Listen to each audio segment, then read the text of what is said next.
But of course, as David Davis, the former Brexit Secretary, described by Dominic Cummings as being as thick as mince, which is an outrageous slur upon the man's clear intellectual calibre and integrity, has just told you on this radio station that it's all the fault of the businesses for not being better prepared, for not planning better. So I know what you're thinking. You're thinking, crikey, he's the bloke that told us there'd be no downside at all to Brexit. There would only be a considerable upside. How can he now be saying that we should have known that there was a massive labour shortage on the horizon and cut our cloth accordingly?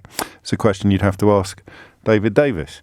How you can move from one position to the other quite so effortlessly is, I'm afraid, beyond me. But I, as you know, am a bear of very little brain. So I will be asking you that question. If you want to book your place early on the switchboard right now, before I wax lyrical about attendant issues, then the number you need is 0345 6060973.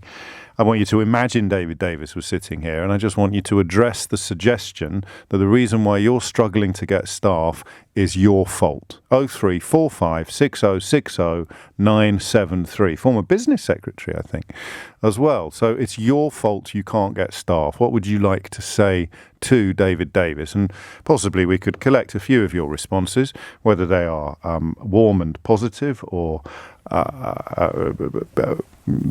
negative and cool. We can collect a few of them together and get Theo to play them to him a little later in the day up in Manchester. So David Davis has said this morning on this radio station, it's your fault if you've got a labour shortage as somebody in business. I just wonder how you address that claim from the man that told you there'd be no downside, only a considerable upside, and that the morning after the referendum result, he would be in Berlin signing trade deals with Germany. Not understanding, of course, that you can't sign unilateral trade deals with European Union members. You can only sign multilateral trade deals with the whole of the single market, a principle so easy to understand that Angela Merkel only had to explain it to Donald Trump 13 times.